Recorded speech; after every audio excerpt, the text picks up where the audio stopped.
kuna taarifa kutoka pale nchini Kenya. Hizi ni tetesi ambazo, au kuna kampeni ya chini chini ambayo imeanza pale nchini Kenya kuhusiana na mchezaji wao winga mmoja hatari sana anaitwa Mohamed Bajabir.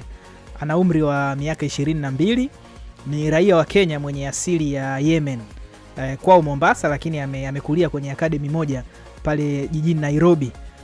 Huyu Mohamed Bajabir alikuwa anacheza katika klabu ya Nairobi City Stars mwanzoni mwa msimu na alifanikiwa kufunga mabao 6. Sasa dirisha dogo amejiunga na klabu ya Police FC ya pale nchini Kenya. Sasa ameuasha moto kweli kweli, na mpaka sasa hivi akiwa na klabu ya Polisi amefunga mabao 3.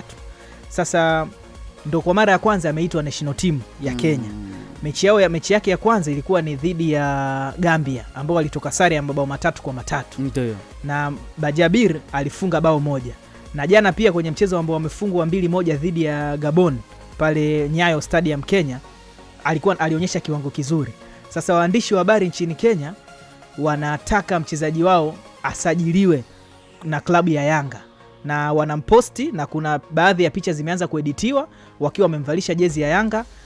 Kenyans wanawish mchezaji wao acheze na klabu ya Yanga, ajiunge na klabu ya Yanga, kwa sababu tayari kuna Duke Abuya ambaye amefanikiwa kuperform kwenye klabu ya Yanga. Kwa hiyo wanaamini hata Mohamed Bajabir anaweza akafanya vizuri kwenye klabu ya Yanga. Na ukifuatilia peji nyingi za Kenya zikiposti habari ya mchezaji wao kujiunga na Yanga, mashabiki wengi wamekuwa wakikomenti wakimtagi Engineer Hersi kwamba aone ile habari ili aweze kuangalia kipaji cha mchezaji yule na pengine wakamsajili.